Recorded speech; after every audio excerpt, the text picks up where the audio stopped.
While I was studying in Mexico a few years ago, I once asked a man, why is it that you believe that the apparitions in Guadalupe are the most significant of all the Marian apparitions? He kind of just laughed at me as if the answer were very simple, and he said, Mary visited for a time many places on the earth, but after she came to Mexico, she never left. There's some truth there. The fact that it's the only apparition that we have where Mary herself left an image of herself, not made by human hands. And we'll go into a little bit of the details of some of the miraculous points about Our Lady of Guadalupe. The Virgin Mary appeared to St. Juan Diego in December of 1531, almost 500 years ago, in present-day Mexico City. And she came for one principal reason: to have a Catholic church built there. She said to Juan Diego, "Know for sure, my dearest, littlest, and youngest son, that I am the perfect and ever virgin Holy Mary, Mother of God, the God of truth, through whom everything lives, the Lord of heaven and earth. I want very much to have a little house built here for me, in which I will show him my son. I will exalt him, my son, and I will make my son manifest." Mary wanted a Catholic church built in Mexico for one principal reason. It's the only reason Mary does anything that she does: to reveal Jesus Christ, her Son, to make him known, to make him manifest, and to make him worshipped. Some interesting facts about the tilma, I think, parallel very much the idea of what the Catholic Church is. It has been proven that the image has not been painted by human hands. There's no paint strokes whatsoever on the original image, and there's no drawing in the background, any sketches, to which it would have been absolutely impossible for anyone to make the features without that. And even to this day, they've had the best artists that they can find try to reproduce the image of Guadalupe, and nobody can. It's impossible. Secondly, there's absolutely no paint actually found on the image of Our Lady of Guadalupe. They have no idea what substance it was that was used to make the image. It doesn't exist anywhere else on earth. That they've looked at every type of paints and nothing shows up anywhere else. And furthermore, when they were studying, all the big studies took place about 50 years ago up until present, when all the scientific instruments could be used to really study the image. And one thing they noticed is there's absolutely no bleeding of the image behind on the fabric of the tilma.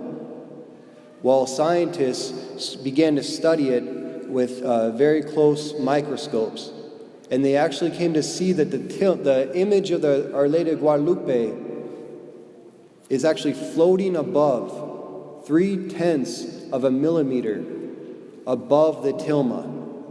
It's not even touching the fabric. And speaking of the fabric, the tilma is made of cactus. They've tried to reproduce many different tilmas from that time because none of them still exist.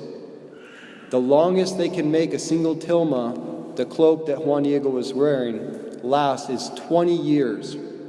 And that's with well preservation, not hiding it away somewhere. Not wearing it around out public. 20 years is the longest before it starts to corrode and deteriorate in all its places and fall apart. The tilma of Our Lady of Guadalupe has lasted 500 years without the slightest sign of deterioration.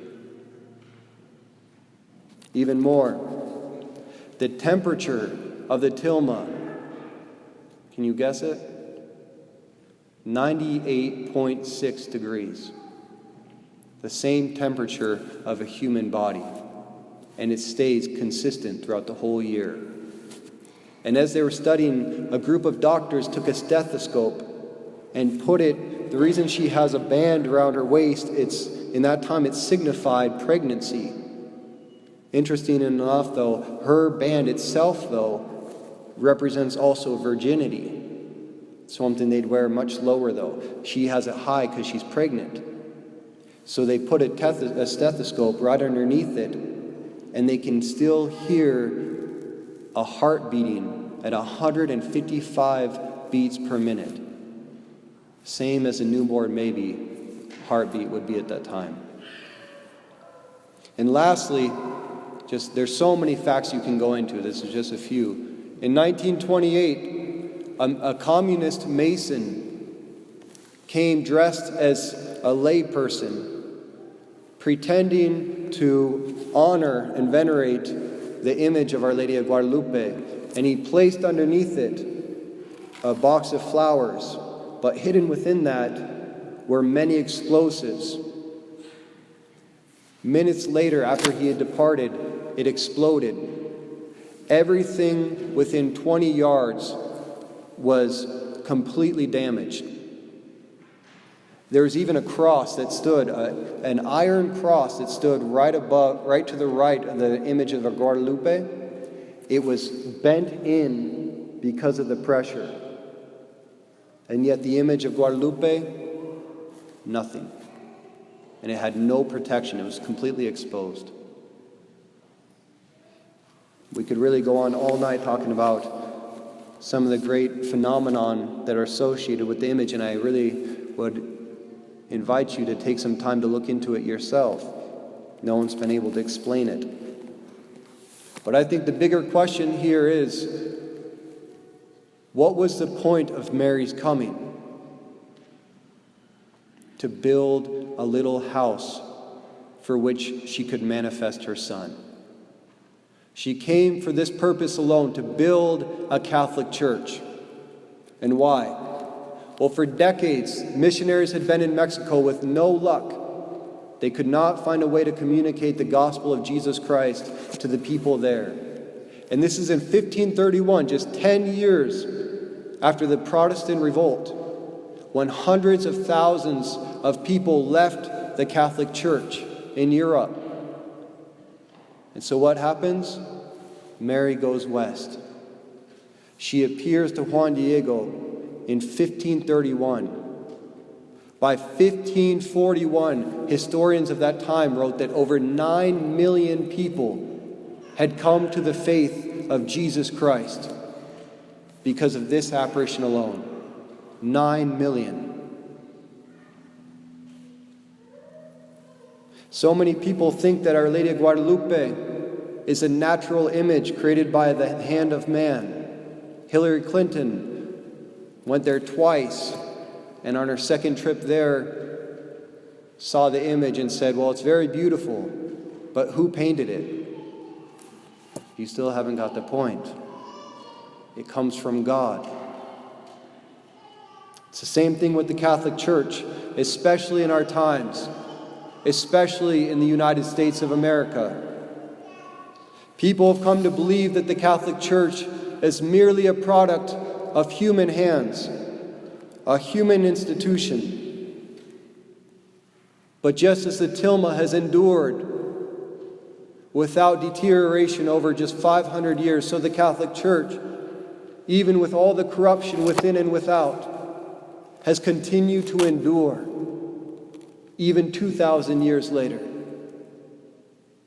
which, as we see all the corruption that is going on, should only give us greater faith in God's hand with us.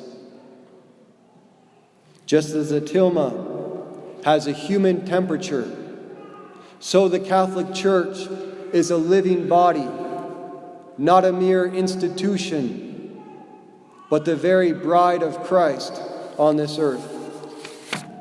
And just as the tilma has a heartbeat in its womb, so the Catholic Church has a heartbeat. And everyone who walks through those doors with the ears of faith can hear that heart beating in every tabernacle where Christ continues to dwell with us, body, blood, soul, and divinity. God in the flesh. And just as many people have tried to destroy the Catholic Church, so they have tried to destroy and discredit the tilma, both within and without. And yet, both continue without signs of deterioration. The question we must ask ourselves, we can ask ourselves today, in our times, right here, right now, where do we stand? Because we cannot have Our Lady of Guadalupe without the church that she came to build.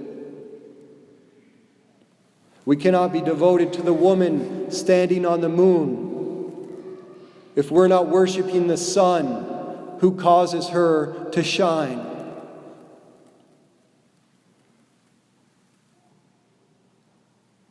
Mary and the church are one. May we all experience a deeper conversion to the message of Our Lady of Guadalupe and to the Catholic Church in our times. For she is still saying to every one of us what she said to Juan Diego 500 years ago. I want very much to have a little house built here for me, in which I will show him my son. I will exalt him, my son, and I will make my son known to all peoples. Nowhere in the world is Jesus Christ shown, exalted, and made more known than in every Catholic church, especially in the Mass, where bread and wine become the body and blood of God in the flesh. Here, above all else, does Mary continue to show him, to exalt him, and to make him manifest in our midst. May we all heed the message of our Mother.